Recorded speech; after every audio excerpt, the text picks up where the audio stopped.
Buenos días y bienvenidos a Solitis. Mi nombre es Juan José Vizcaíno y comencemos. Hoy vamos a hablar de una sentencia muy interesante, como siempre.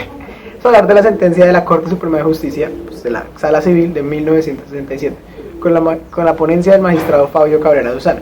Hablemos un poco sobre el caso. Es un caso que se desarrolló en Tunja, en el circuito civil, y después llegó al tribunal de distrito de Tunja. Habla de una pareja, Ernestina Sierra y Silverio Muñoz, que estaban casados y tenían 10 hijos. Pues tuvieron problemas maritales, como muchas parejas, y Ernestina decidió ir a vivir con su hermano en Bogotá, con José Isidro Sierra, y decidió llevarse a sus 10 hijos. Para la época las familias eran muy numerosas. Se llevó a sus 10 hijos a Bogotá y su hermano le prestó alimento a todos ellos por 3 meses.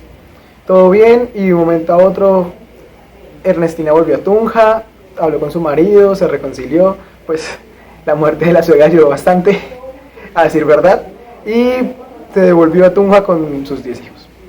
José Isidro le reclamó a Ernestina por los alimentos que le había dado a sus sobrinos, a los hijos de Ernestina, y pues la demandó por alimentos. El caso es que en primera instancia, después en segunda instancia, primero no se condenó, luego sí se condenó, y eso llegó a la Corte Suprema de Justicia. Entonces la Corte Suprema de Justicia hizo un pequeño análisis sobre esto, porque en segunda instancia el juez condenó al pago de como 10.000 pesos. Para la época era algo, el del circuito, y el del tribunal pues revocó eso, porque el tribunal dijo como que no, eso no toca pagarse. Y ya vamos a ver por qué no toca pagarse, porque es lo que la Corte dice. Entonces, hablemos de las clases de obligaciones, porque es lo que la Corte habla en sus consideraciones. Están las obligaciones naturales y las obligaciones civiles. Las obligaciones civiles se puede decir que son las obligaciones perfectas. Son las obligaciones que pues el deudor está obligado a pagarlas y el acreedor tiene una acción para hacer que se paguen, para coercitivamente hacer que esa obligación sea satisfecha. La obligación natural es una obligación en la que el deudor puede pagar o no, y si paga, el acreedor se puede quedar con lo pagado, pero no tiene una acción para exigir que se le pague. O sea, pues un ejemplo que digamos que es una obligación que se paga, y entonces el acreedor pues recibe el dinero o el pago y tiene derecho a retenerlo, pero no el acreedor no tiene un derecho como una acción, como si voy a mandar o algo así, o no tiene una fuerza coercitiva para hacer exigir la obligación. Esto está en el Código Civil muy bien estipulado, en el 1527, que habla de cuáles son las obligaciones naturales, que son esta clase de obligaciones, y las numera. La primera dice que son las contraídas por personas que no tienen suficiente juicio. En esa época eran unas mujeres, pero pues obviamente eso está ya súper pasado, pero por ejemplo puede ser un menor de edad que hace un pago de algo.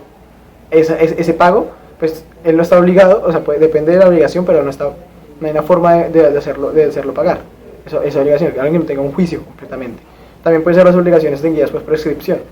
Como se cuenta, hay un pago y ya prescribió, entonces el acreedor sabe que ya no puede exigir porque el pago le prescribió. Pero el deudor de buena fe va y le paga.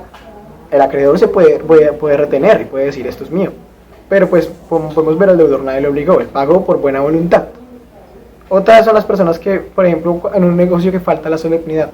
Entonces, por ejemplo, el testamento en el que no se hace con todos los deberes civiles, o cualquier negocio que no se hace con toda la solemnidad, pero aún así entonces en teoría la obligación civil no surge, pero el acreedor decide pagarle al deudor, el deudor decide pagar al acreedor, el deudor decide pagar al acreedor, entonces el acreedor puede retener, o por ejemplo las que hay en un juicio el acreedor demanda, exige varios pagos y hay uno que no se puede probar, entonces la obligación civil nunca surge. Pero el deudor sabe, sí, yo le debo esta plata, yo le debo esta construcción, o yo le debo lo que sea, pues de buena fe le paga. Esas son las obligaciones naturales que no tienen acción, pero sí tienen el derecho de retener. Es lo que dice la Corte. Entonces, dice que, por ejemplo, en este caso, como de sobrino, o sea, cuando alguien se le da a un familiar que no está 100% obligado, no los alimentos entre padre e hijo, sino por ejemplo aquí que es el sobrino, yo le puedo dar alimentos a mi sobrino, a mi primo, a mi tío, a ciertas personas, a incluso un desconocido. Puede ser que yo de buena fe le digo, vea, no se los va a cobrar, él los puede, pues se los va a comer, los puede retener, pero él después, o sea, yo no le puedo cobrar esos alimentos, porque es una obligación natural que yo de buena fe le he dado. Entonces la corte, por ejemplo, en este caso decide no casar, dice que el tribunal pues sí inventó una obligación natural, porque eso no era una obligación natural, pues porque era el sobrino, pero pues que no estaba expresamente en la ley, porque las obligaciones naturales son las que están en la ley. Y sí, entonces la corte descubre que el tribunal pues inventó eso que era una obligación natural, aunque negó las pretensiones, porque pues los alimentos no son una obligación natural. Las obligaciones naturales en Colombia son expresamente las que están en la ley. Entonces pues son las del 1527, las que ya hemos dicho, vamos a dejarlas en la descripción del video. Pero entonces la corte dice, bueno, pues no hay manera de probar los alimentos, no casa la sentencia, pero dice el tribunal se inventó unas obligaciones naturales que nada que ver, porque los jueces no se pueden inventar las obligaciones naturales, y decide no casar, y pues sí decide pagar, que condena a costas al demandante. Entonces pues en nuestra opinión estuvo bien hecho lo que hizo la corte, y no, pues también José Isidro pues pidió los alimentos y eso, pero de cierto modo se salvó de seguir manteniendo a sus 10 sobrinos y a su hermana. Entonces también mejor que las cosas del matrimonio de la hermana pues se haya arreglado.